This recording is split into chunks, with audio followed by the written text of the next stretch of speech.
She went under the wheels. Welcome to Under the Wheels. I'm Matthew. I'm Gabe.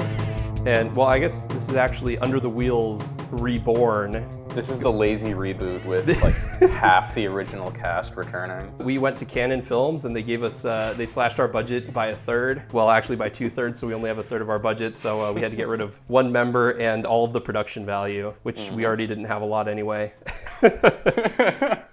Oh man, this should be good though. This should be good. I was interested in reaching out to you about this because of Martin Scorsese's latest comments, and it's kind of just created like a tidal wave of different ideas that have been floating around in Hollywood. But he's commenting on the Marvel Cinematic Universe, and we both have different stances on it. Like I enjoy most of the Marvel movies. Go ahead. I think they're okay for the most part. Yeah, I would say that it's weird because they've basically taken the comic book serialization and made them into movies at kind of like half speed, where it's like, I remember that Scarlet Witch and the Falcon are Avengers. That happened at some movie point. Yeah, it's strange too, because I distinctly remember liking the earlier Marvel movies a lot more than the later ones, and I think it's because they still felt like movies, and then as this franchise got developed, everything that I didn't like about comic books and their kind of endless... The strict adherence to continuity. Yeah, and just the constant plotting around that never results in anything meaningful started getting incorporated more and more and more into the movies, and that's, I think, at the point where I lost interest entirely. Like, I thought Infinity War... I haven't seen Endgame still. I thought Infinity War was, like, a good ending for me to the Marvel Cinematic Universe. Like, it was a good point for me to walk away. Like, a lot of the characters I don't like are dead, and there's kind of, like, an imaginary world where a lot of the characters I do like go on to fight Thanos and stuff, but I don't have to see it. It's the whole, everyone loved it when they did a Marvel crossover thing back in X-Men in the 80s, and then Marvel mandated it everywhere, and now it's like, well, that sucks because now I can't really tell an original story. I'm constrained by these requirements that I have to hit this, and I have to hit this, and the homogenation.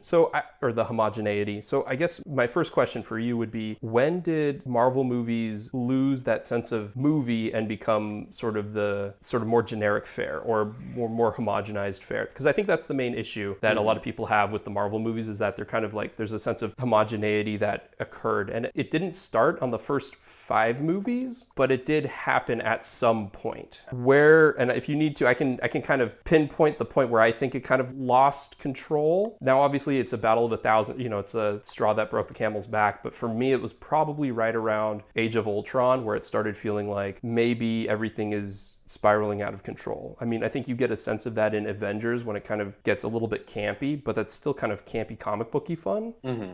And then in Avengers Age of Ultron, I really like it, but that's the first time where it feels like maybe there are too many cooks in the kitchen trying to keep this machine working. There's one other movie that I would point to as well, but that's where I'm going to put my stamp on it, is Age of Ultron. I mean, yeah, for me, I think Age of Ultron is definitely the point. It's definitely the breaking point for that franchise, where the movies on their own don't work as well, like, immediately after that. And they had already had a couple duds. They had Thor: The Dark World and Iron Man 3 beforehand, but... Yeah, actually, that's interesting. Especially Thor: The Dark World is seen as, like, the low point. I think in everyone's list, that's the easy go-to for, like, this is the shittiest Marvel movie. Which is weird, because Iron Man 3 is so much worse. But see, you could make the argument that Iron Man 3 is closer to what Scorsese would describe as the cinema of Marvel movies, which is, again, I think there's a couple points missing there. I don't remember the score particularly well in that movie, for one. 2, it just isn't particularly engaging for me, which is funny because I really liked Shane Black's other movies, but it seems like he's been on a streak of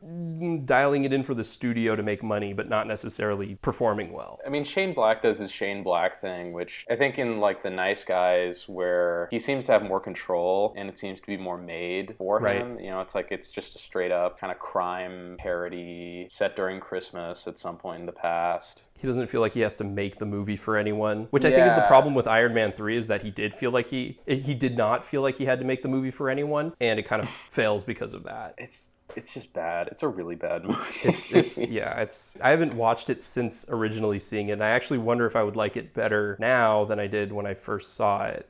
but I just... But I think Age of Ultron is definitely the point where things really start to go south, because then you start seeing a lot more stuff that gets, well, not retconned isn't the right word, but a lot of characters and their worlds and their stories start getting really twisted in order to fit the Infinity Stone gauntlet narrative. You're talking about Doctor Strange, because that's your low point. Doctor Strange is, Doctor Strange is my favorite Marvel superhero, and it's one of my least favorite movies that I've ever seen, just of any genre. And a big part of that is they changed so much that's not really improving it or cutting it down to make it make sense for a single movie. It's just changing it to fit the whole Thanos build-up. Specifically, the Time Stone being in the eye of Agamora, or the eye of whatever it is. Agamotto. I mean, there's a lot of stuff about that movie there's a lot of choices made in that movie that are kind of baffling. The fact that all of the action is sort of changed, like instead of being very spectacular and superhero-y, it's all changed to be, all the magic in their world is basically either changing the space around them like Inception, or making little energy whips to slap each other with. Right. Which I feel like is really, it's just lazy and unimaginative, and was a huge missed opportunity. And I mean,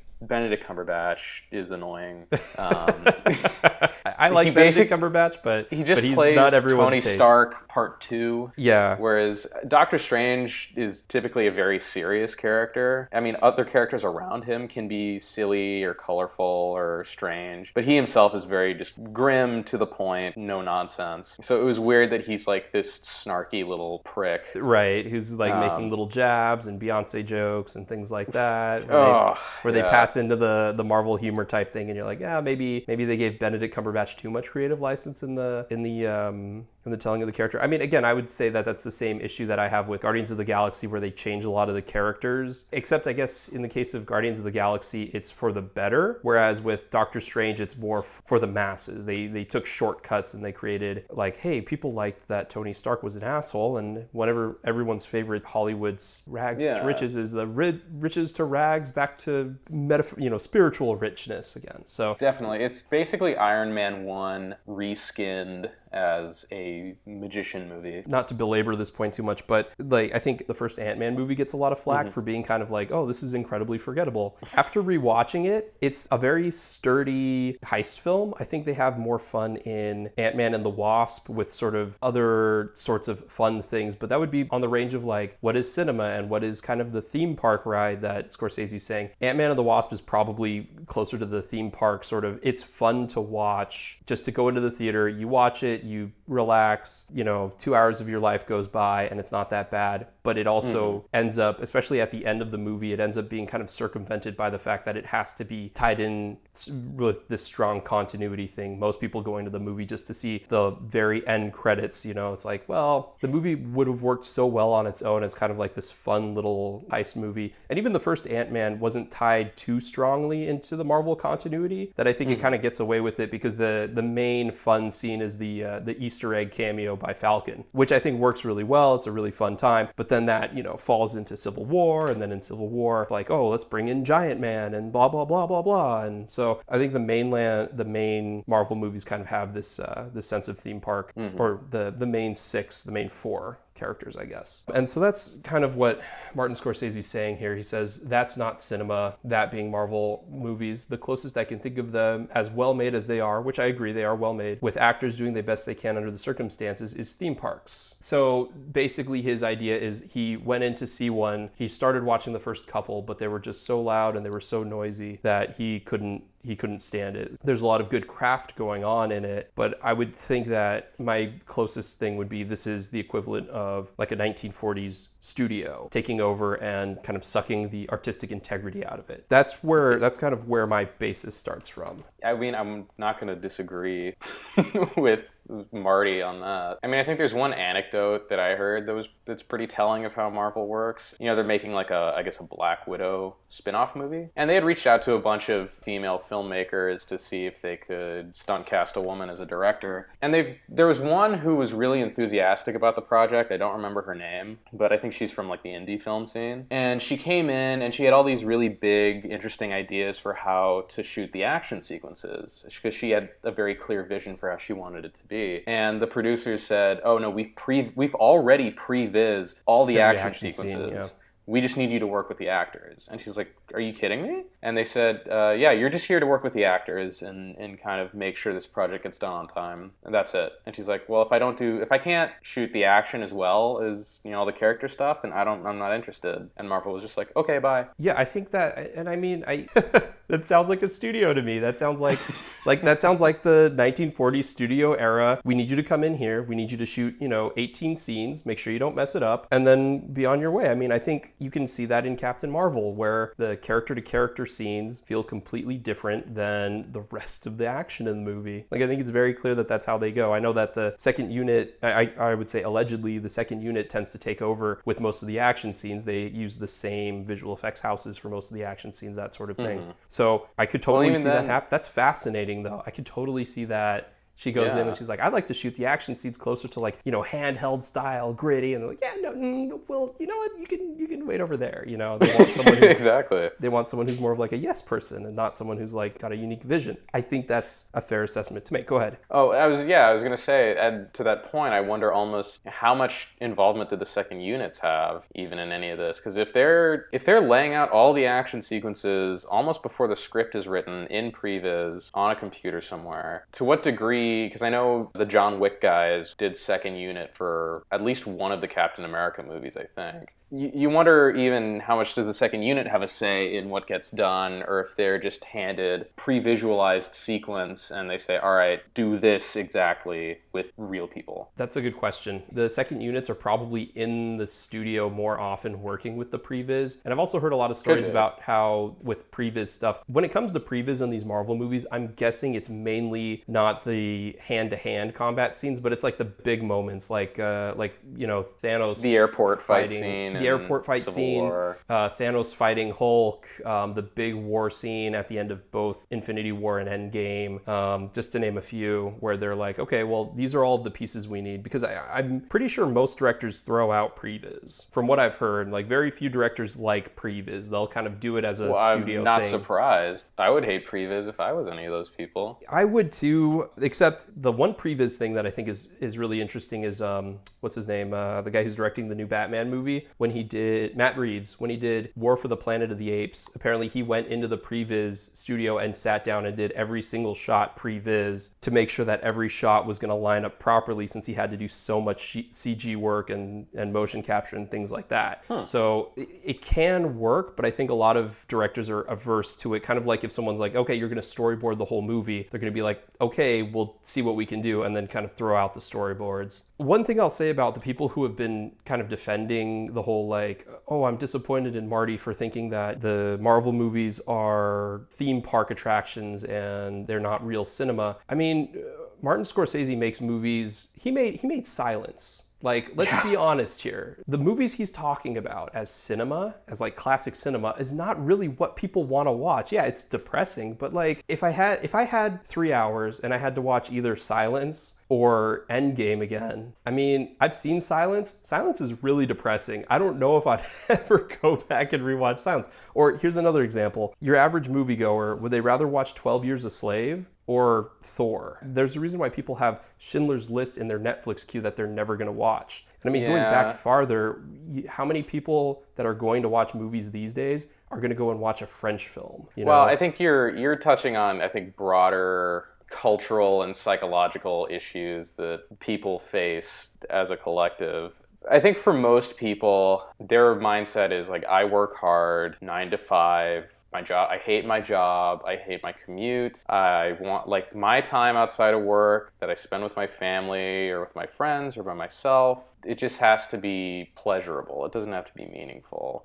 So I think in a world where people's souls are crushed by their job, their job and their work life, which is most of their life, most of any adult's life in America, you're gonna take a beer and a sad hand job over, a challenging but enriching experience. I think in that context, it makes total sense why people would prefer the lukewarm Coors and sad hand job that is the Avengers over Silence, which is not fun or pleasurable necessarily, but it is, I think Rewarding it's a in its own masterpiece, sense. and it is extremely rewarding and enriching. But even going one step further, when Scorsese is talking about, this is cinema, this is not cinema, a big part of it is that I'll say artistic control. I don't want to say directorial control, but I'll say artistic control, because I guess the only person on the Marvel staff who really would take umbrage with those comments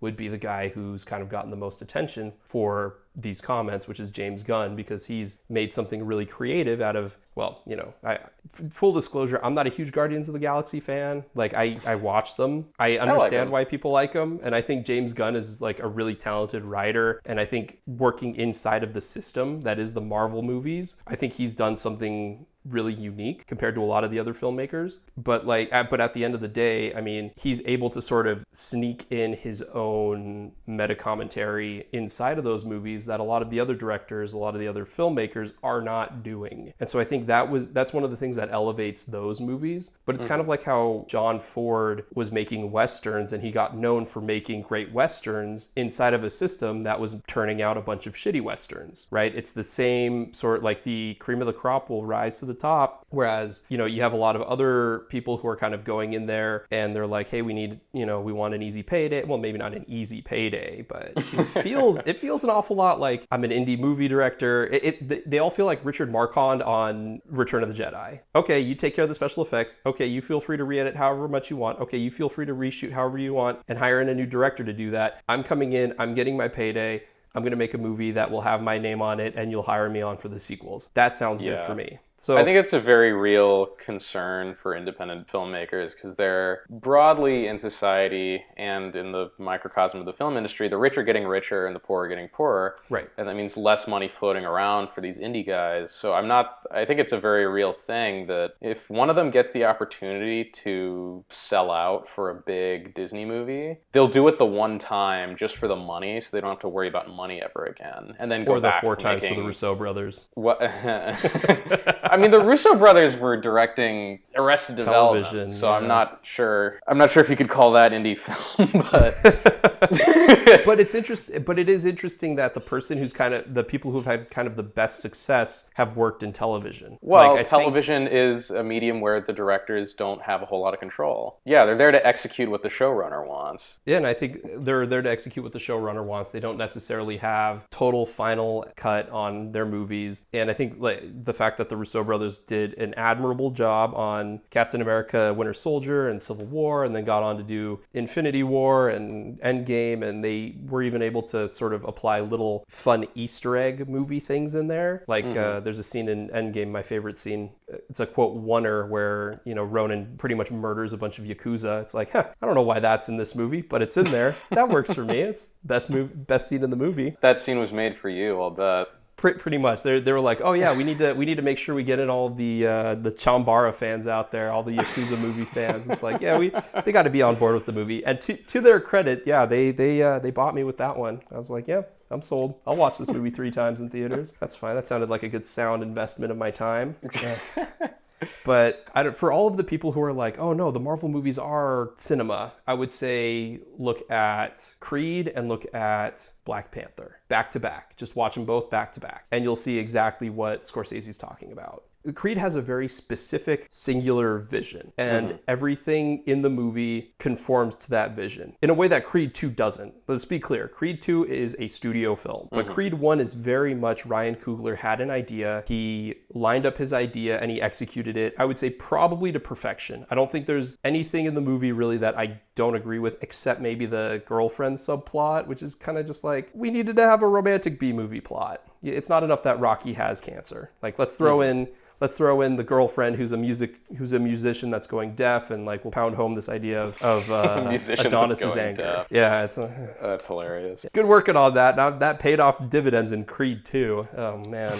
Creed 2 was the definition of fine. But Creed 1, I would say, is definitely a shiny and chrome. And you've got a lot of things like the one shot. Let me point it out to you this way, very simply. we'll take two shots from we'll take a shot from Black Panther and a shot from Creed. The one shot in Creed where he goes in and fights the one dude, Stallone's prodigy's son. He goes in and he fights him in one take. The whole fight is done. He knocks him down. They had to use practical effects to put blood effects in and things like that. All done in one long take. Probably took them, a ton of time to film it, but it looks excellent. It's one of the capstone moments of the movie. Very iconic, very awesome. And there's a lot of meaning behind each component of the shot. The fact that they wanted to show in one long pass his ascension from challenger to contender, his own self-confidence in the ring, him kind of becoming his person. All of that established in one shot. That's why it's awesome. That's what makes it quote unquote cinema. The long shot in Black Panther, the one that's done with like a bunch of really bad wipes, where they're in the Korean casino that looks just like the casino from Skyfall. Oh Lord, that one.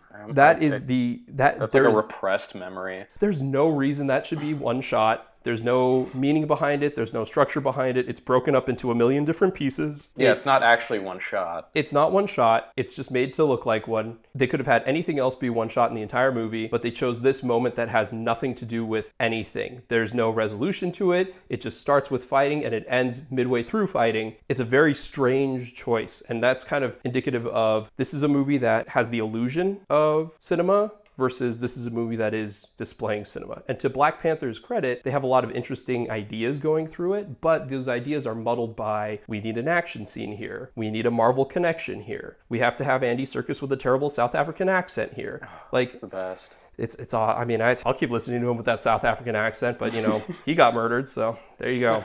If you needed to draw a dividing line where what Scorsese's talking about, I would look to Black Panther. Just watching two Ryan Coogler films, same guy directing it, co-writer of Black Panther, but could not be farther apart as far as overall quality. And I know that Black Panther won a ton of Academy Awards. I think it won for cinematography, production design, music. Like, they were like, no, Marvel music is relevant, but like, not that the music in Creed is particularly earwormy, but like it still feels like a studio-driven project. It feels like there was a lot of interference by Marvel and by Disney on it. A lot of the VFX shots don't work in a cohesive way. Whereas with Creed, almost everything builds to a central idea of, you just got to keep fighting. You got to keep fighting and you have to embrace who you are. You have to, even if you don't want to embrace who you were, you have to, and you have to overcome and all of these things here. So that's what I think he means by it on a more philosophical level, but definitely on just a level of, oh, they're loud. I mean, I agree with him. It's like watching Independence Day. I don't think anyone will tell you that Independence Day or 2012 or San Andreas, that's not cinema.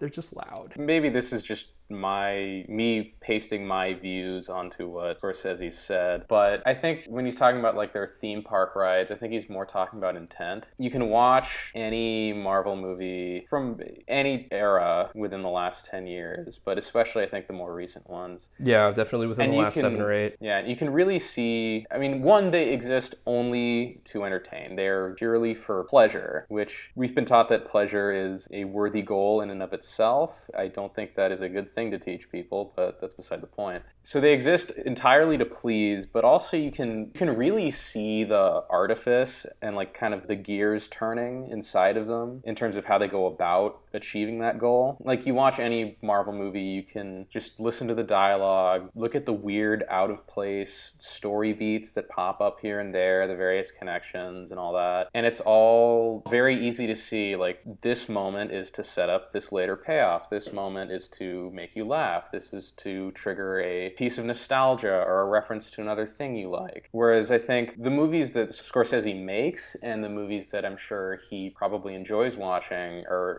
I'm sure they have their machinery too, but it's not out in the open. It's hidden a lot more and it feels more organic. And I would actually agree even more so, because the things that are very personal to him, you can tell. Yeah. Like the Raging Bull, because I just watched Raging Bull recently, and that's why I can kind of, comment on that one. Or Silence, you can tell it's very personal to him. And he even brings that touch to some of the ones that seem more dialed in. Like, I don't know why, but The Aviator is always my go-to of like, I know he was invested in it, but was he really? Like, I would agree with you that you can definitely see the machinations of the Marvel machine, and a lot of the references, a lot of the meta references, a lot of the contextualization all happens on a very surface level. Now, sometimes they have interesting ideas. Like, I still really like in Age of Ultron, all of the scenes where, well, I guess the one scene where Ultron is talking to Vision about how like they're so the humans, they're so pitiful and blah blah blah, and it's like, yeah, Ultron, you're right. And then Vision kind of gives a half-assed answer of like, yeah, but there's something endearing about them, and then blows Ultron away, and you're like,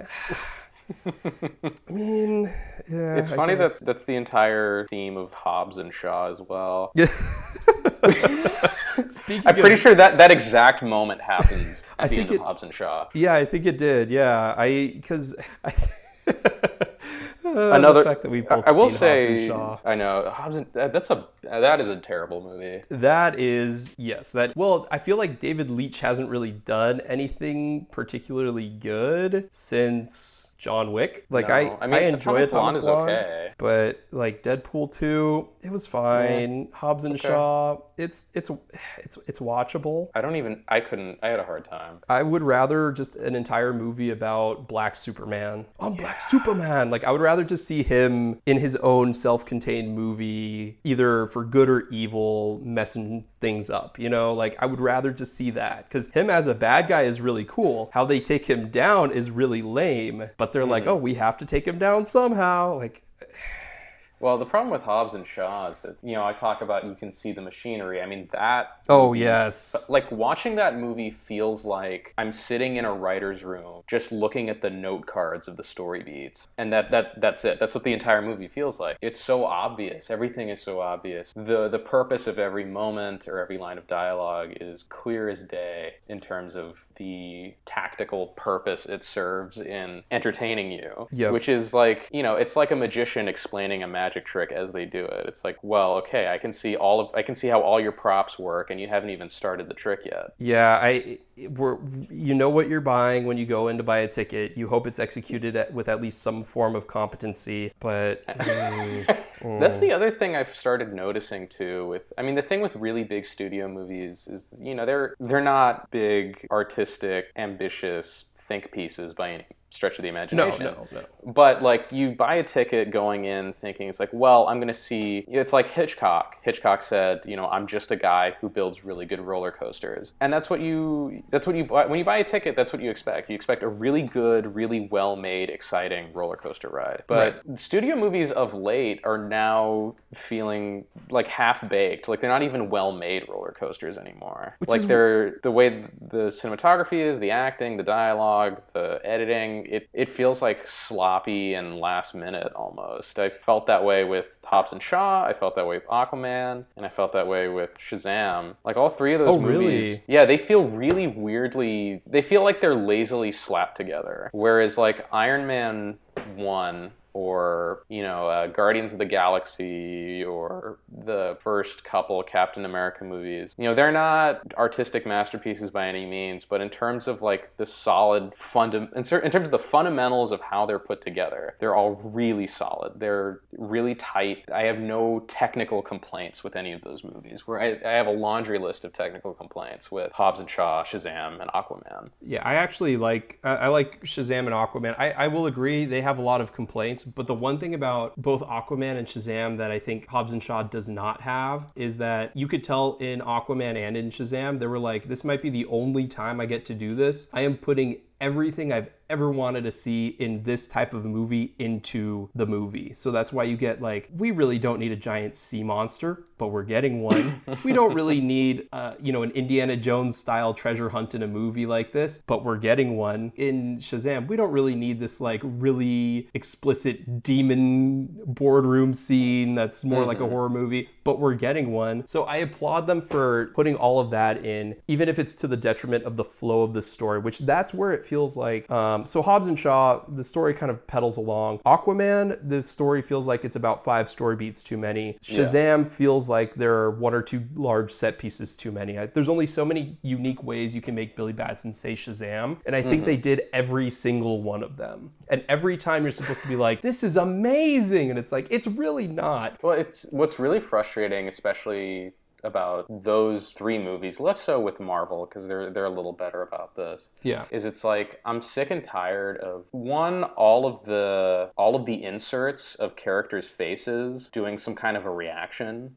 to then engender that reaction in the audience. Like in Aquaman, when he's fighting Ocean Master, there's all these dramatic push-in inserts on like Willem Dafoe and the mom character and a bunch of other people like looking like, whoa! And it's film psychology 101, essentially telling the audience, you should be feeling like that right now. You should be going, whoa, this is so cool. Because look, Willem Dafoe thinks it's cool. And don't you agree with Willem Dafoe? Yeah.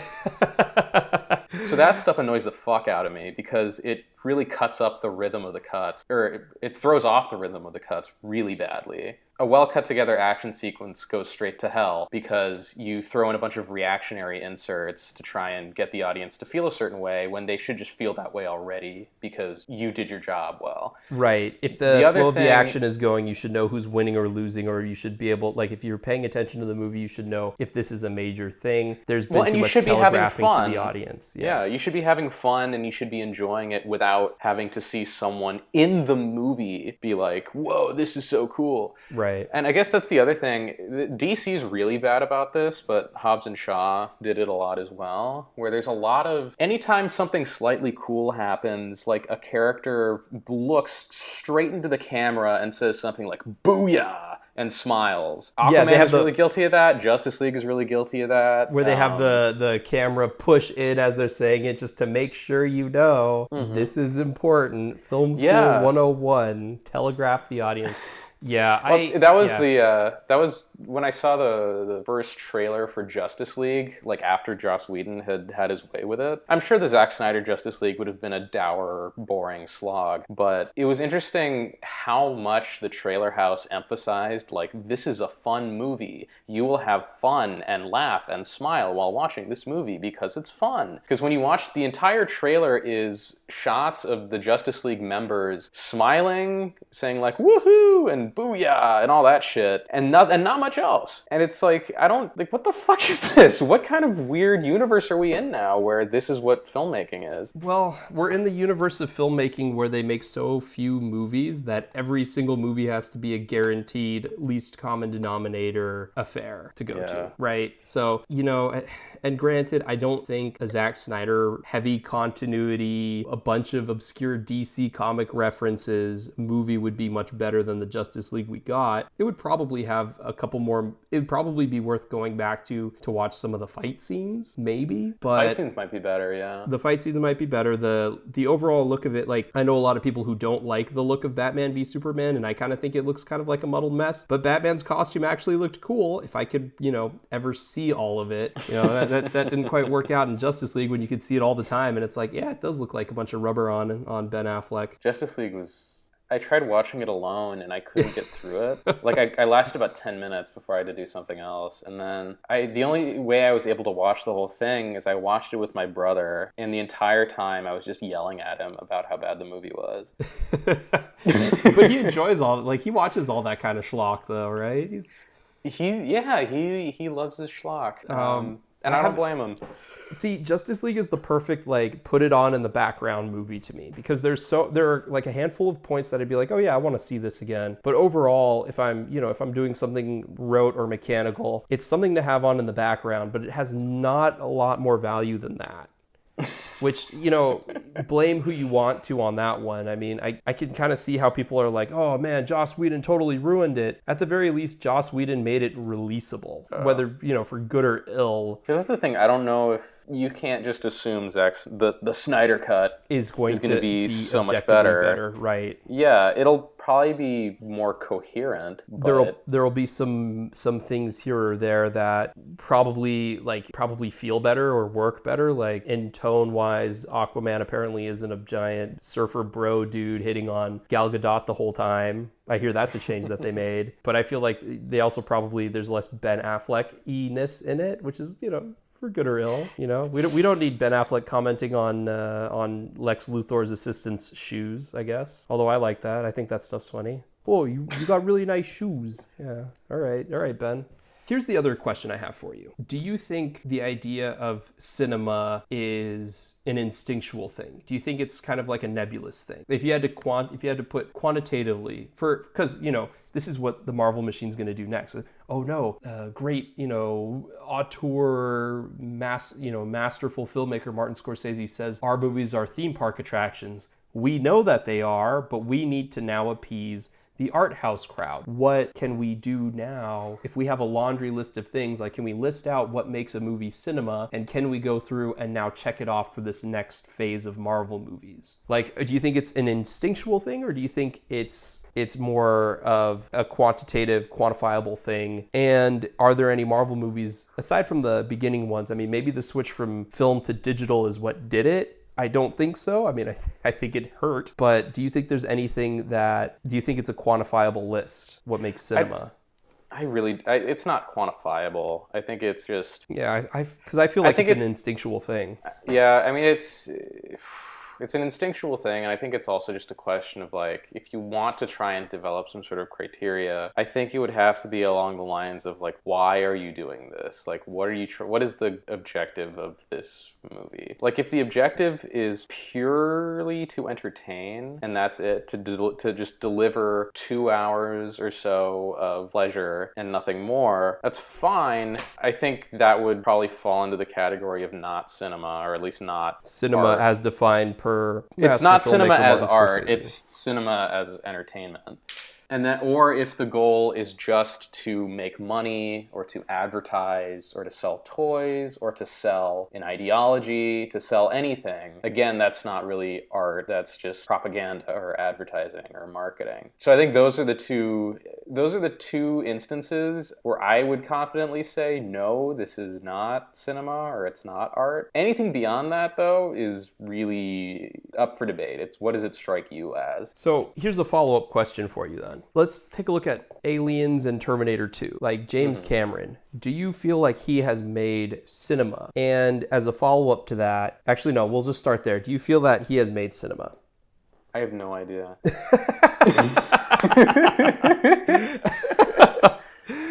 So I guess my follow-up then would be someone like James Gunn, who has got kind of cred from both the critical, like, film as good film. Go ahead. On the James Cameron note.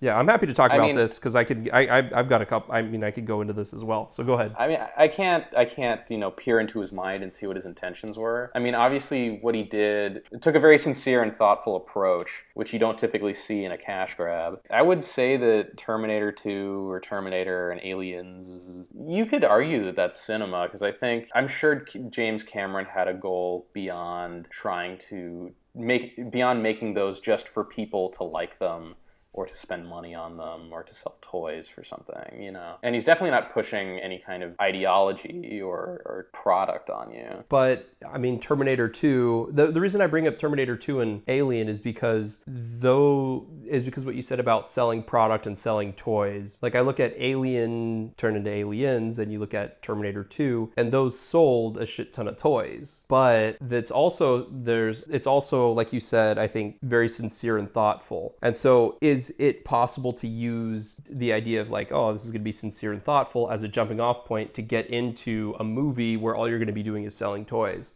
and selling merchandise? There's definitely, I think, like a hybrid range where, like I said, if marketing something is your only objective, it's not art, but it can be it can be part of the reason for being, I mean, I think you could say plenty of this, like the Star Wars movies, or at least the very early ones, they definitely have something to say. They definitely have a lot of sincere artistic intent in them, in terms of how they kind of play off of, like, Jungian psychology and the hero's journey and all that stuff, and kind of create a more modern, revised version of that. But at the same time, George Lucas threw stuff in there just to sell toys. Like, right. Ewoks are cute. Kids will buy Ewok dolls. Let's put Ewoks in the movie. Right. Let's so add you can do different both. Starfighters. Yeah. Yeah. Like, I mean, Return of the Jedi is a very thoughtful movie in a lot of ways, but it also has its bits of shameless product promotion as well. So you can do both very easily. I think we're in danger of running into a point where movies are starting to only do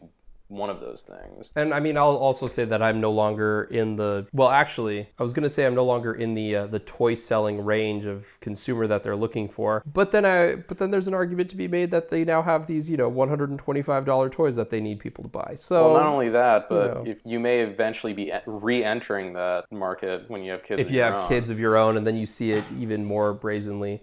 So that's where I was going to say with James Gunn, like when he approaches Guardians of the Galaxy, although I would say he probably went in saying, hey, I can take a property and give it a unique spin with the first one. But with the second one, I mean, like, as a filmmaker, do you think you can enter into these Marvel products with an idea for a thoughtful exploration or a thoughtful meditation on the product while still making the equivalent of, the theme park ride? Yeah. You definitely can. I mean, I think Guardians of the Galaxy, both movies are a perfect example of that. I think like the Captain America movies kind of do that, but they don't follow through. Like, yeah, they raise a lot of interesting questions that they yeah.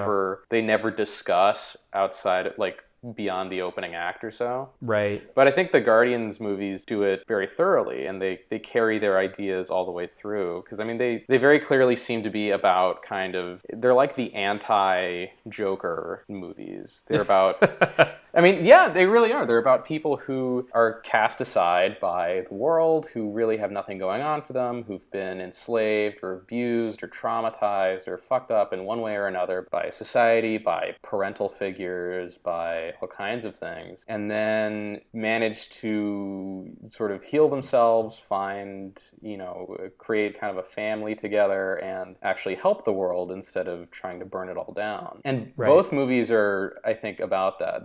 Both movies are about the same thing. I think the second one just, it just takes the conversation further, I would agree with you on that one. I mean, again, I don't really know why they're not really my cup of tea. I don't know what it is, but like the Guardians of the Galaxy movies are universally seen, I guess, by a lot of people as sort of, well, this is the exception to the Marvel rule. They kind of are. I mean, they have a very clear point of view, and they very clearly say something, and they deal with troubling subject matter in a serious way without brushing it under the rug the way Captain America does. And I would also say that Guardians 2, to me, feels like Marvel had a lot less control over than Guardians 1, because Guardians 1 still had a lot of those cameos where, we have to connect all of these different movies together, whereas Guardians 2 felt very strongly one creative vision, even down to the fight scenes, because, the first full fight scene involves these really long shots of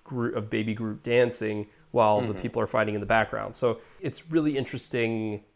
Oh, God, I got to stop using that. It's really interesting. So I agree with you that it is possible. At the same time, Guardians of the Galaxy also has the largest cast of characters outside of the Avengers movies. And there's something to be said about the amount of toys you can sell if the movies are successful in there. So there's enough characters for an entire McDonald's Happy Meal lineup in just one movie. Which is where the Marvel bean counters are like, all right, goal achieved, check mark. We'll green light the next Guardians of the Galaxy movie. All of the people on the internet seem to like it, so we've bought some goodwill for a little bit longer. Which I think brings up an interesting point, because I wonder if James Gunn was given more creative control over Guardians because it might be a more natural fit for selling toys. Like, we have 5 new action figures we can sell for the price of one movie. This is such a great deal. Let's just let James Gunn kind of do whatever he wants. I don't know. It's because the character from Guardians 1 to Guardians 2, I mean, you add 2 new Guardians characters, but then you also got rid of the entirety of Ronan the Accuser's troops. There's no Nova Force in there, So I don't know. Like, I guess the point the question I'm thinking about is, like, if you are, say, an independent filmmaker, or Marvel approaches you to do a movie for them, is there a way that you could somehow negotiate more creative control for yourself and for if you could the sell artists? More toys. If you can convince the suits that, well, this movie is actually a really great deal for you, because you can sell more toys, or you can build like a new Disneyland ride or something. Like the back end sort of non-movie economic benefits are so good compared to the other investments that you would normally make, that it's worth it to give me some more control. I don't know, but I know if I ever get a Disney pitch meeting, I'm gonna be. Hey, I've got my X-Men pitch meeting planned out. The Morlocks. You want to make a movie on the Morlocks? Think about the toys, man. Mix Transformers with freaking X-Men. The Mystique action figures alone. Figures. Oh, the X-Men? Yeah. you could have like a year's worth of Happy Meal toys. Oh my god. With the X-Men. Just 5 new ones every 3 months and you're golden. That's the real reason Marvel bought Fox back. They're like, you know what? It's not that you're destroying the X-Men license, because you're making too many X-Men toys. We need more of that X-Men toy money. Yeah, well, it's just like, it's like, hey, there's one movie franchise where like a single movie has like 30 characters. This seems like a huge missed opportunity. It's like, we tried to do that with Infinity War. It almost worked. Now we're going to try and do it with X-Men and Fantastic Four. It's like they sold all the team books to Fox and all the individual characters to Sony. I know. Oh, man. Well, and the other thing with Infinity War and stuff is like, there's the market for Corvus Glaive toys is very, very small. Of which one, Glaize toys? Corvus Glaive, one of Thanos' sort of nondescript, You mean forgettable henchmen. You don't want a figure of Proxima Midnight, who has probably my favorite name of the whole movie? It's the only freaking, because what's his name? That one guy who sounded like Domhnall Gleeson on Helium. Oh, Master Thanos, you must bend down to. Is that Corvus and Glaive, or is he the big dude? I think Corvus Glaive is the one who keeps like fucking up Vision. It's weird that Vision is just a total. He's a punk in that movie. Yeah, he just gets beat up constantly. If I had a major problem with these Marvel movies, it's how they start with Vision as like the strongest entity ever, and by the end he's just there. He's a MacGuffin. He's become a sexy lamp. Like in the first, he comes out and hey, okay, 2 things about Vision here. Okay, so first off, in Age of Ultron, he is so freaking awesome that every movie they have to depower him more and more and more, which sucks. Because they're like, oh, well, how do you deal with Superman, Yeah. Secondly, I feel like Paul Bettany is one of those actors who can make any line of dialogue sound awesome. As bad as you think it is, if you just put it in Paul Bettany's voice and his cadence, it'll sound better. Just think of the scene in Star Wars about the sand, and you'll know I'm right. Oh, yeah. Well, I mean, Paul Bettany's a rare talent in that he can make any set of words thrown together sound, like, scintillating. It's weird how depowered Vision gets over the course of the series, but it's also Three weird movies! 3 movies! Yeah. But it's also weird how if you take Infinity War as, like, this is canon in terms of how powerful all the characters from different movies are in proportion to one another. The most overpowered guy in the Marvel Universe is Wong.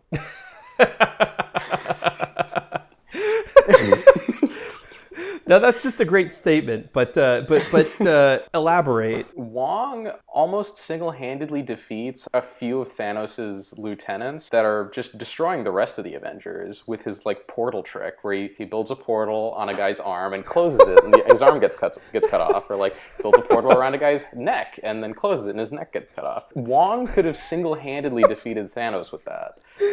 Wong is like a Looney Tunes character in a Disney movie. It's like, I'm gonna put dynamite down your pants, and you're gonna die. And for some reason, we're not gonna use this more often, even though it's super effective. Yeah, I mean, Wong is the equivalent of like replacing Yosemite Sam's cigar with a stick of dynamite.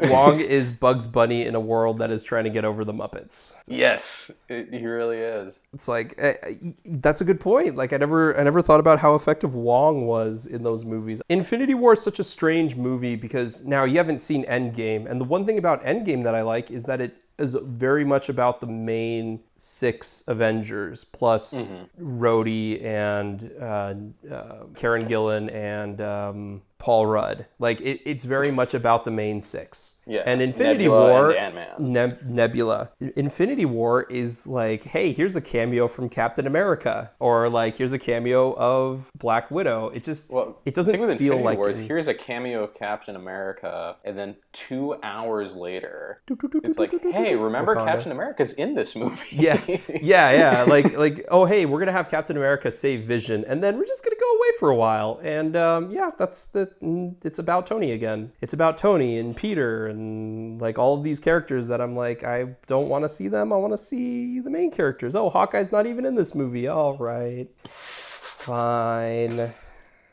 Man, he comes back with a vengeance in Endgame. He's like, you didn't see me a lot in that one, but I become badass in this one, which is, again, also awesome.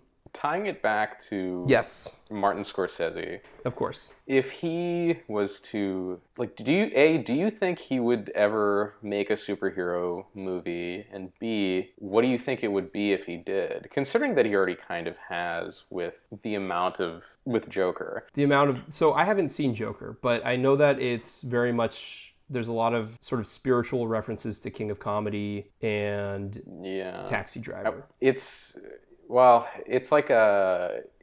like if a college student was given a big budget to remake King of Comedy or Taxi Driver with the Joker as the main character. That's kind of what you get with that movie. It's not good by any means. Like, it's okay.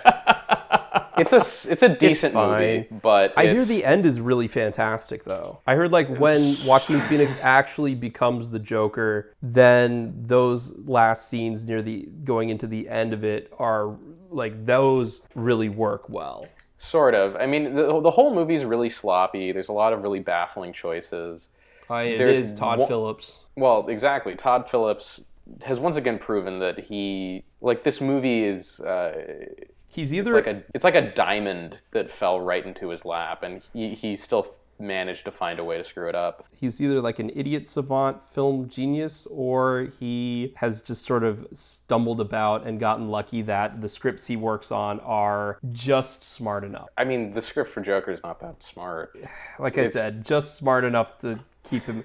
Although he hadn't done anything since Hangover 3, and that was abysmal. Like, that's what I mean by he's probably a great pitch guy. Yeah, hey, let me I'm sure he is. He definitely has kind of that bro vibe who can sell you on like, oh, this is like the best protein powder. Trust me.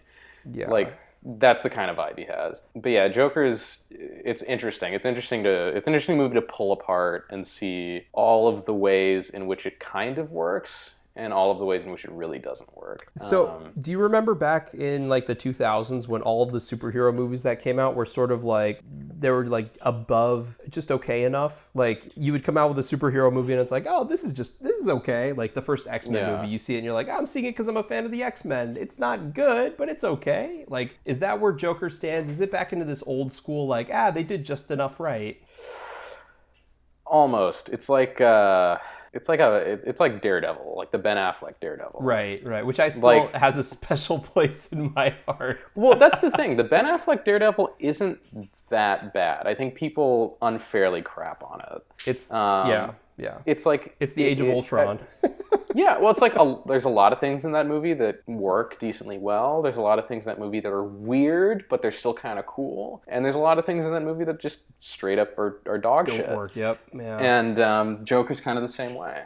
Interesting. I mean, I'm already curious to watch it, but it's also kind of like I'm watching it. I mean, I'm watching it mainly for Joaquin Phoenix. Like, that's all anyone is watching it for. He's kind of the big bright spot. It's interesting because he's not given much to work with from the script or from the direction, but he does a great job with what he has. And there's a lot of really, really bad dialogue that he has to say, but he sells it so well. It's pretty much kind of gone critically the exact way I think it was going to go. Joaquin Phoenix is amazing. The rest of the movie is The Last King of Scotland. So, like, those movies that come out, like, I saw Judy yesterday, the Judy Garland movie about her last tour in England. And it's like, I can understand what they mean. Or like when you watch Darkest Hour and it's like, oh, this is just 2.5 hours of watching Gary Oldman desperately beg for an Academy Award. Yeah. Like, that I remember when that's why I always go to Last King of Scotland, because that's like, I've asked people like, hey, is Last King of Scotland good? And they're like, Forrest Whitaker in Last King of Scotland is good. And I'm like, well, that's all I need to know about that movie then. Okay. I feel like Joker is supposed to be that kind of movie where it's like, oh, it's the artistic movie by the guy who did Old School, kind of like how Peter Farrelly did Green Book, and it's like, oh, it's the artistic movie, you know. More importantly, the guy who did Hangover 2 and Hangover 3. He did Hangover 1 as well, but let's not belabor the point. The person who did Road Trip, Hangover 2, and Hangover 3 doing an art house flick. Like, well, it's not an art house flick by any means. But the way that we should do it deserves a separate podcast because there's a lot to talk about with it. And I think it will, because I'm planning on seeing it this week, so we can definitely talk about it more. But going back to your original question, do you have? I have to think about it a little bit more. But do you have a character that you think Scorsese would do really well? I don't know. That's the thing. I'm trying to think, like, what if he could make a superhero movie? What would it be? What it would be like? Because I mean, the other thing he's had obviously different phases of his career where he had kind of the gritty New York, desperate anti-hero, or the villain is the main character type movies of like Taxi Driver, Raging Bull, and Mean Streets. And then he kind of transitioned into more like kind of messing around with more mainstream stuff, or like remakes, like he did the Cape Fear remake for some reason.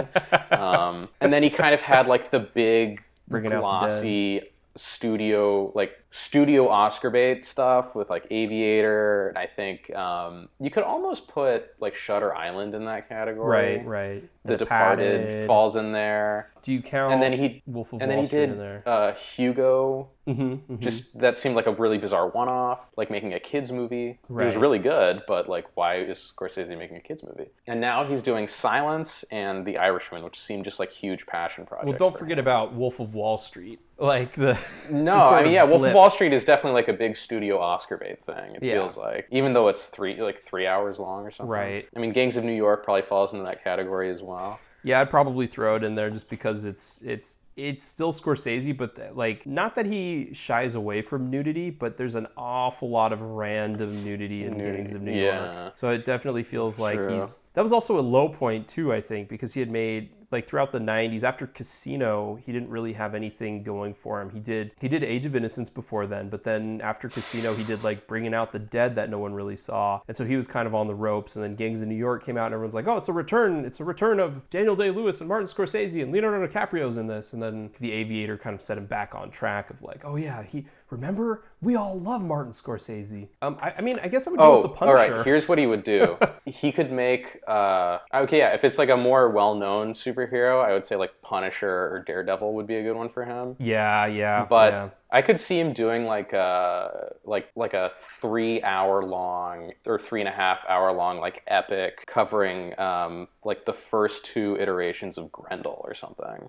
So it would have like, to I think be, that would be a good fit for him. It'd have to be something like Dark Horse, or like that's the thing though, is like a lot of the comic books I read would not work with Scorsese's influence, you know, like he doesn't, I don't know, like that's why I would say The Punisher, just because as a character the Punisher is kind of like he dances between a character who you're supposed to really like and really hate, which is what I found the best part of Raging Bull. I was like, oh, he's making a movie about a character that we're not supposed to like. And it's so much more interesting to see how he's a self-destructive person. And and like, you're watching Raging Bull and he just can't help himself. And I don't know, I was fascinated and I loved Raging Bull. I didn't think I was going to. I thought I was going to be like, I don't know. But one more Scorsese question for you.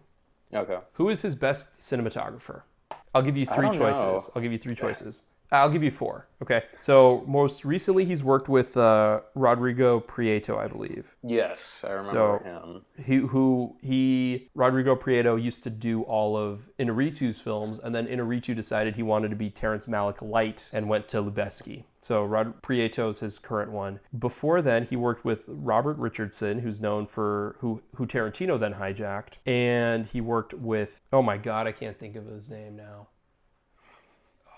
Gosh, the guy who did Goodfellas, and he did Passion of the Christ, and he did Departed. and I can't think of his name, German guy. Michael Ballhaus. Yes, Michael Ballhaus. And then the last one I'll give you is Michael Chapman, who did Taxi Driver, and he did Raging Bull, and I believe he did Mean Streets, and he did a lot of Scorsese's early stuff. Man, I don't know. That's really tough. I think I don't have a good answer to that question. That's a very you question to ask. Yeah, it is. It is a very me question to ask. That's like, who's your favorite sound mixer from Francis Ford Coppola's run in the 70s? Well, obviously, it's got to be Walter Murch, right? Like that's. Well, of course, it's Walter like, Murch. You love Walter Murch. I mean, but also he did two of the four films that he did three of them, because he did The Conversation, he did Godfather Part 2, and he did Apocalypse Now. So he's probably the best sound mixer that Ford Coppola has ever worked with. Probably.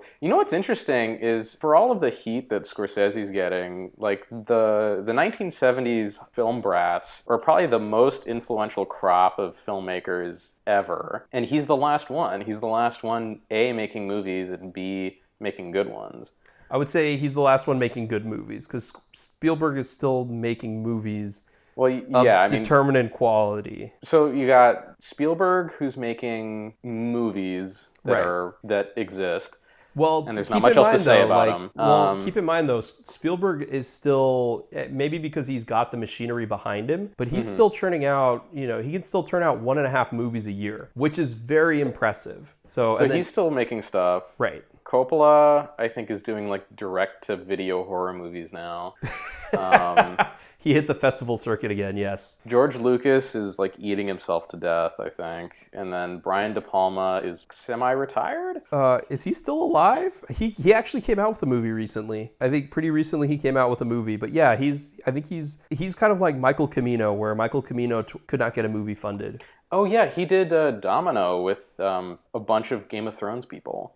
Yeah. So he just came out with a movie, De Palma did. But I think his skills were dwindling. He was already on the out and outs back in the 90s. So like Mission Impossible was the last like successful film De Palma had, I think. Because everything else he's done on like a shoestring budget. And he shouldn't have even done Mission Impossible, you can make an argument for. Like, it's amazing didn't his Black Dahlia adaptation get a pretty good... That's right. He did come out. It did, and he had quite a few stars in that too. Yeah, I forgot about the Black Dahlia. But yeah, I would agree with you that Scorsese's the last cinema god, but I don't think that would have happened without like the 7 good years of Gangs of New York, Aviator, and then ultimately The Departed, which kind of put him back on the map. Which is like, it's funny because The Departed is like the most un-Scorsese movie you could watch, because it's it's based off of a different film. It's like he was trying to shoot it in a way that was mimicking Infernal Affairs. It takes place in Boston, where everyone has these Boston accents. The only recurring Scorsese actor in that is Leonardo DiCaprio. There's no real unknown actors in there. There's a bunch of great character actors, but no real unknown actors. Shot on location in Boston. It's a very strange movie. There's no commentary on it. He doesn't really seem to talk about it a lot. Very few movie references in it. And it's his only Best Picture winner. It is his only Best Picture winner, but like ever since then, he's been nominated pretty much every movie he's made except Silence, which I guess tells you how much you should want to make personal projects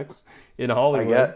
It's so sad too, because I love Silence. Like you posed that question earlier. It's like, if you had 3 hours, would you rather watch Endgame or Silence? I'd rather watch Silence. But I understand that's just me. I mean, I'm a big fan of Endgame, and there's something to be said about the pacing of Endgame, where they deconstruct it to feel like 3 separate movies. But again, Endgame feels like watching a television show, and Silence feels like reading a novel. And so that's kind of the dividing line. Now, would I watch Silence again? Yeah, I'll probably watch Silence again. I never thought I was going to watch 12 Years a Slave a second time, and I ended up watching that, and it's such a fantastic movie. But I don't know. It's strange because I'm still really drawn to these Marvel movies, partially as fans of the characters, but not really anymore. I haven't read a Marvel comic in years, and a lot of the material they draw off of is a mixture between modern and past Marvel comics. Mm-hmm. But I was going to say, I haven't read a Marvel comic since I was maybe 14 or so. I mean, other than I did read like all of Steve Ditko's Doctor Strange run. Right. You haven't read a new one though. Like my knowledge of Marvel comics drops off in like 2004. Like Dude, my knowledge drops off after like 1967. Well, that's I would say it probably into parts of the 70s, and then like the early 80s stuff is good when they brought in that new crop of like Chris Claremont and Frank Miller and all that stuff before Frank Miller went freaking nuts. I don't know what happened to him. Maybe he got whacked on the head too hard or something. I don't know. I think he I don't know. After Lynn Varley divorced him, it just was not the same. I mean, he wasn't the same before then. I think all of the blame can be traced back to Robert Rodriguez, which would be a good topic all of its own. Like how Robert Rodriguez both completely changed Hollywood and completely destroyed it at the same time. Oh my god. Oh. Robert Rodriguez is a strange cat, because especially considering most of my familiarity with his work comes from Spy Kids. That would be look. It would be an interesting conversation because you're aware of Rebel Without a Crew, and I don't know. You're probably aware at some level of how Alita was different than anything he's ever directed. Sort of. I mean, Alita just felt like Sin City and Spy Kids mashed together awkwardly.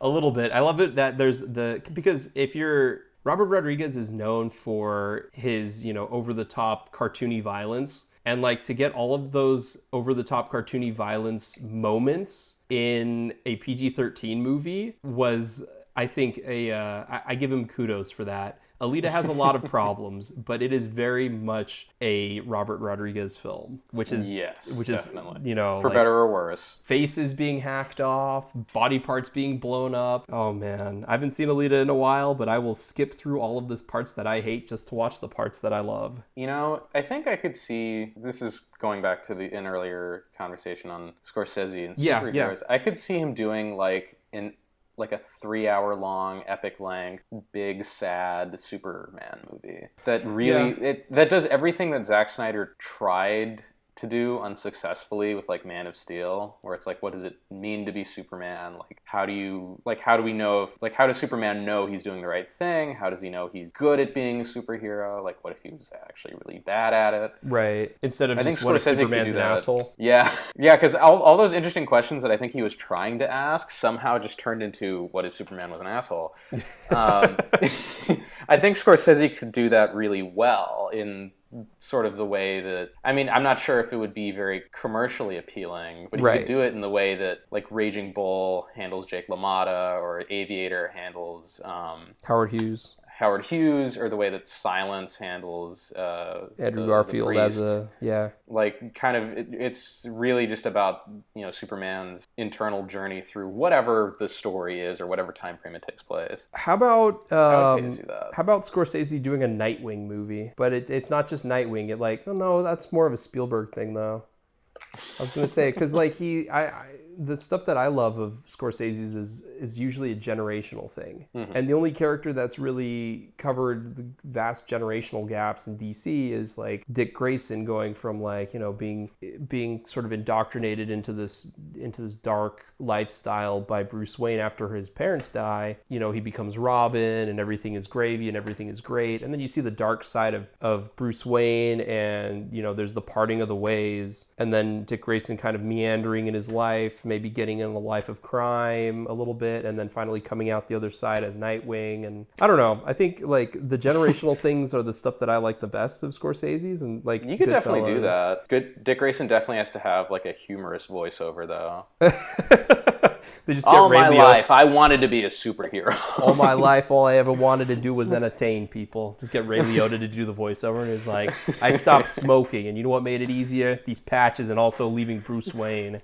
Like, oh my God. I was gonna say, I'm sure that's one of the reasons you loved Ad Astra. You liked Ad Astra, right? Yeah, I thought it was great. Yeah, I'm gonna just touch on this briefly. I'm sure one of the reasons was because of the voiceover by Brad Pitt. You tend to like voiceover in movies. I do hope you're being sarcastic. Please, we all know that the only reason you love Blade Runner is because of Harrison Ford's voiceovers. No, yeah, the voiceover in Ad Astra is like the worst part of the whole movie. Like, I really, really like Ad Astra a lot. I like almost everything about it, but every time Brad Pitt has a voiceover bit, it was just so grating. Because it's like...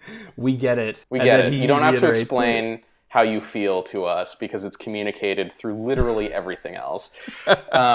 However, there are a couple moments in that movie where his voiceover is used to explain something that you wouldn't otherwise know. Right. So it's hard to constantly hate on it the way I normally like to hate on voiceover. Because there are some moments where it is functional. Although you could argue that whatever he's saying could have been shown, it might have just taken longer. Right. Well, the movie was already long, but I also think they had to have the voiceover in there because they wanted to really sell the connection to Heart of Darkness. Yes, I mean which was interesting too, like how much they drive the Heart of Darkness or Apocalypse Now link, where there are beats or moments in Ad Astra that seem like some bizarre imitation of Martin Sheen on the boat, looking through photographs and papers, monologuing inside his own head about Kurtz and the war and the journey to go find him and what it all means. And that felt really strange. It was a little too on the nose. But in terms of Ad Astra is really good.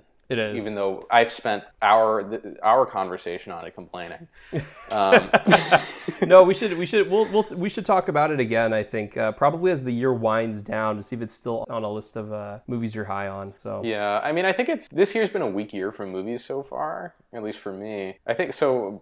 Ad Astra, maybe in a stronger year, might not place so high, but I would say it's probably the second best movie I've seen this year so far. We'll see, because Parasite is going to come out in a couple weeks, and The Lighthouse is also going to come out in a couple weeks. Right, The Lighthouse comes out in a couple weeks. And if there's any movie that's going to shoot to the top automatically, it's probably one of those two.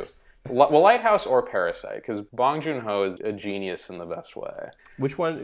What else did Bong Joon-ho do? He did like Snowpiercer, The Host, Memories of Murder, all fantastic movies. So yeah, I'm very excited for this new one. The only other one that what was it? Oh no, I would think that Uncut Gems would be high on your list, but then it's also it's so far out from now, even though I guess it's only 2 months. I haven't had time to get excited about it. Because the other thing is, with the Safdie brothers, like, I mean, Get Out was the best movie of 2017. You mean Good Time?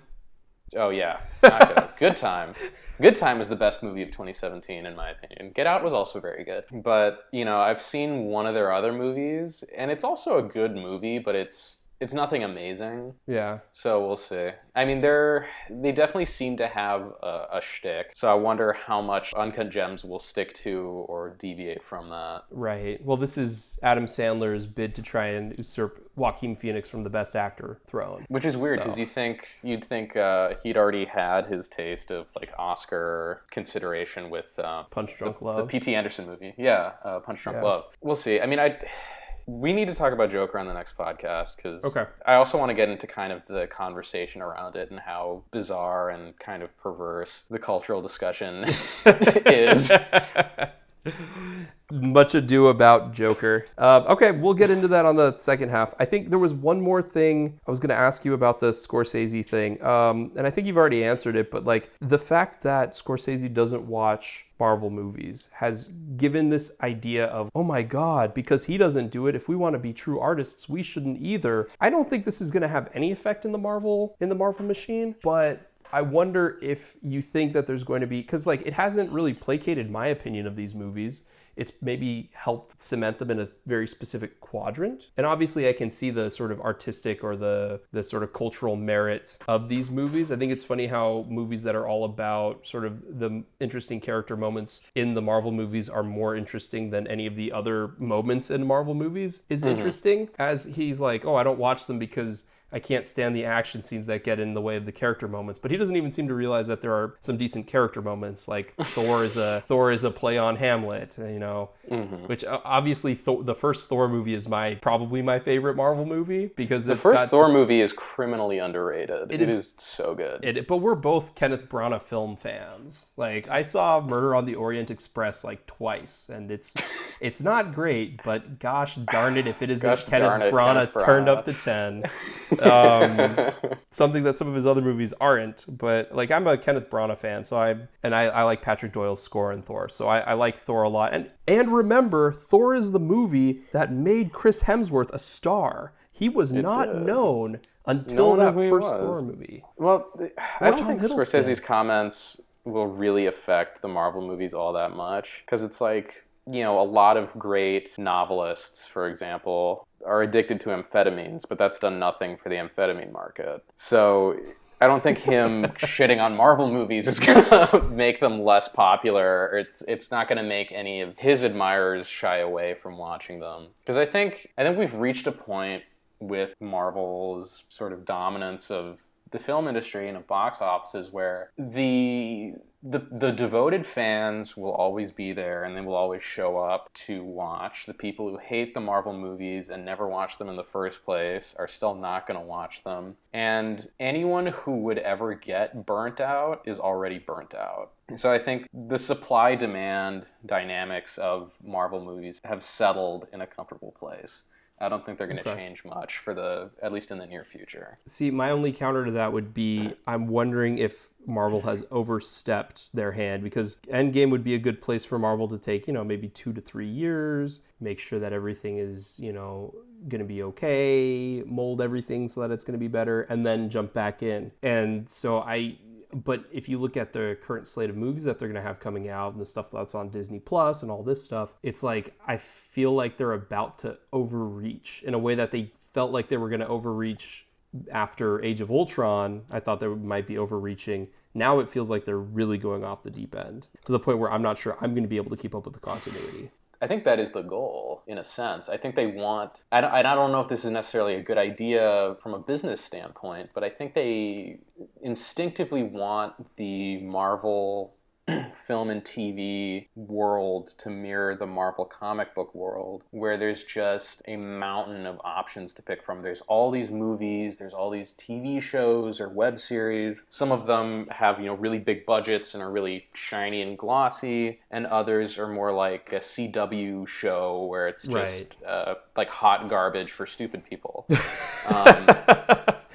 I actually almost wanted to watch their Crisis on Infinite Earth thing that they're gonna do. It's that just looks so terrible. It looks so terrible, but the me from 2004 is like, this looks so amazing. Of course I want to see Brandon Routh as old ass Superman, and I want to see Tom Welling and come back, and this is gonna be great. I tried to read Crisis on Infinite Earths back when I enjoyed reading superhero comics, and even that was pretty bad. 13 double-sized issues is not really a great starting place for any comic book fan. Well, it wasn't a starting place, but it was just... it was annoying, and it's even now I wouldn't slog. read it. It's hard to get through, yeah. I actually like Infinite Crisis better, even though I know you want to get started on that. Infinite Crisis was the breaking... I gave up on superhero comics after Infinite Crisis. Because Infinite Crisis was that bad. Oh, man.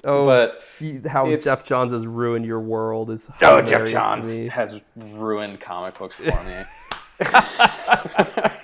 Oh, absolutely. Oh, man. And I will never forgive him for it.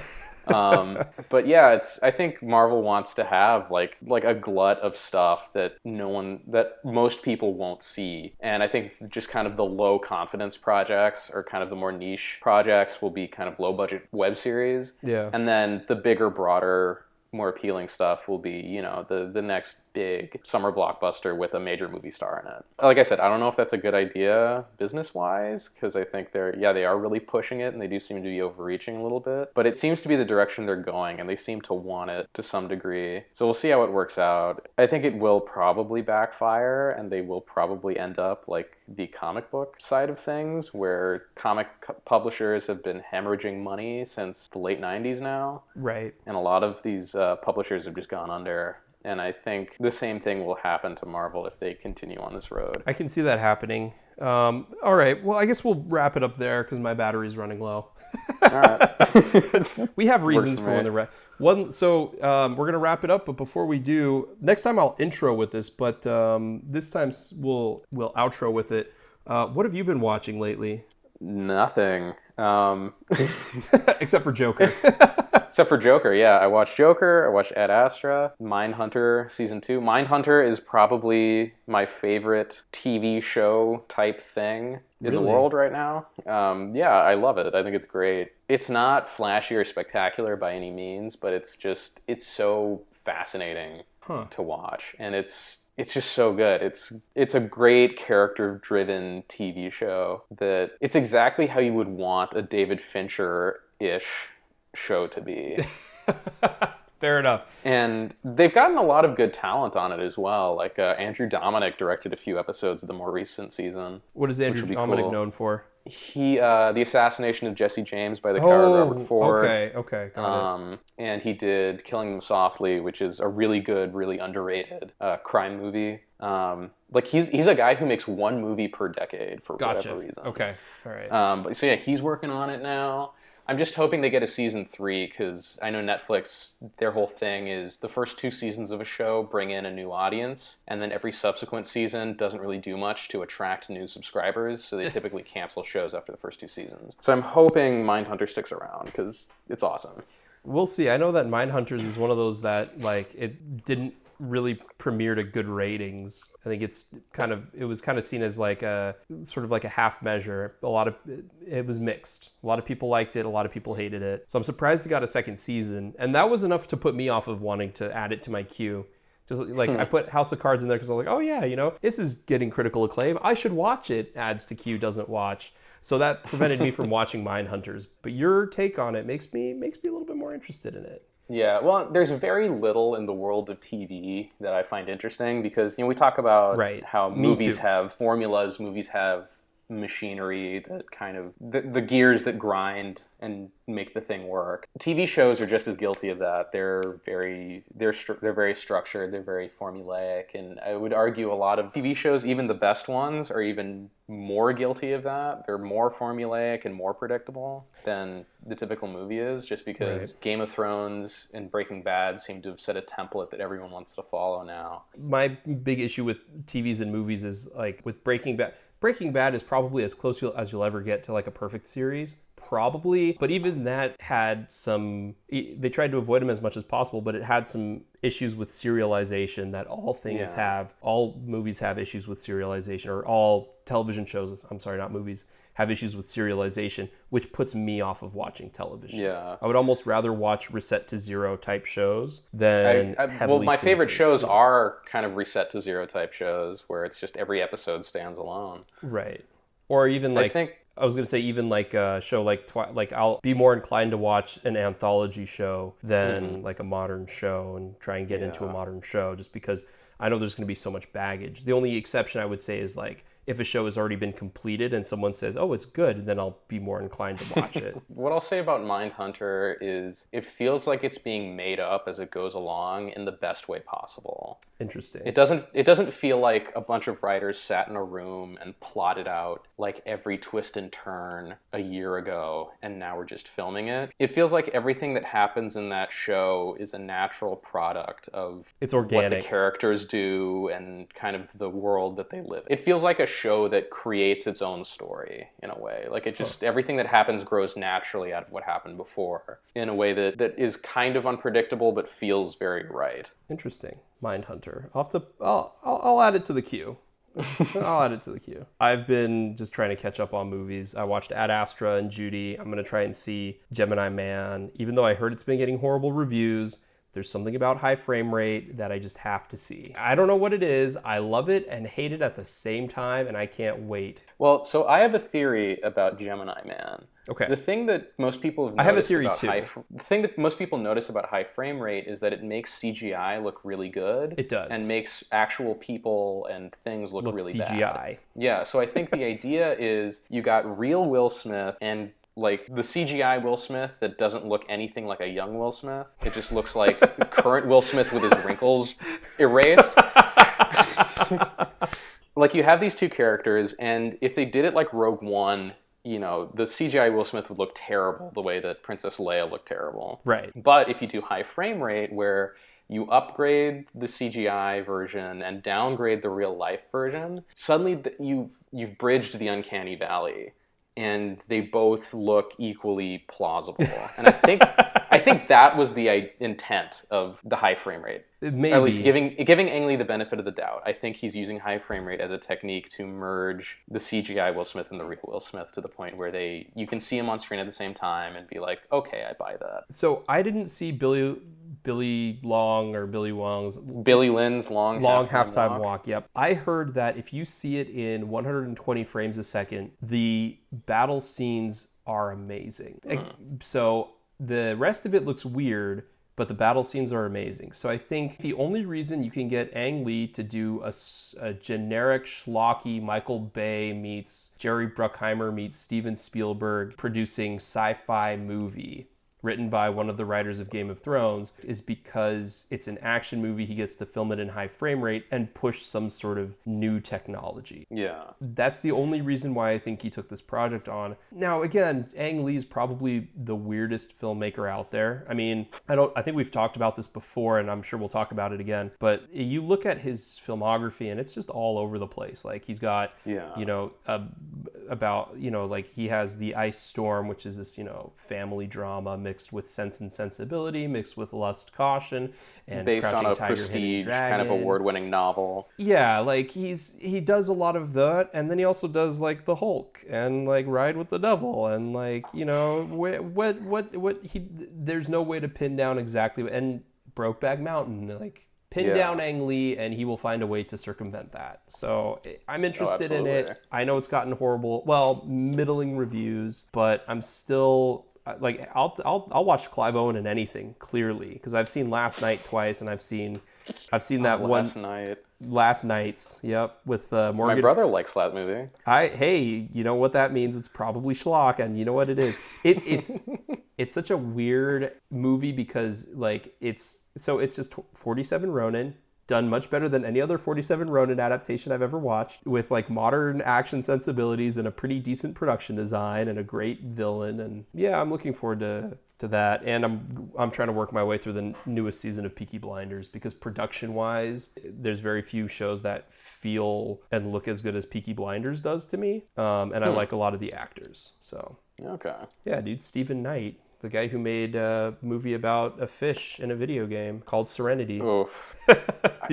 Did you see Serenity? I don't know how movies like that get funding. No, I mean, I've just heard it's one of those movies that 30 people who saw it. Yep. But they were all freaking out about how retarded it is. Yeah. So I've heard a lot about how it's just completely insane. It's a mess. It's a movie by a guy who clearly doesn't play video games about video games in a way that it doesn't make sense. So yeah, that's... Well, it's like the entire movie takes place inside of a video game created by a kid to live out a fantasy of killing a dude. Right, which he ultimately does kill the dude and runs away with his mom, who's played by Anne Hathaway in the real world and in the video game. Yeah, I could talk to you about it later. It's there's all of these weird video game convention-y things in there that are strange, but Stephen Knight does have an aptitude for making subjects that I wouldn't normally find interesting and incredibly fascinating. I've never been interested in fishing, and he makes fishing look like a life or death struggle. I had no interest in construction and concrete, but the movie Locke makes me fascinated about the minutia of concrete. So I give Stephen Knight credit for that. He's one of my favorite writers and one of the stranger filmmakers out there. All right. Well, good for Stephen Knight, I guess. Yeah, good for... he's a strange guy. Strange Brit. Anything else you wanted to talk about today? Not really. I think that does it. I think that does it for me as well. All right. Well, my name is Matthew. I'm Gabe. And you've just gone under the wheels Reborn.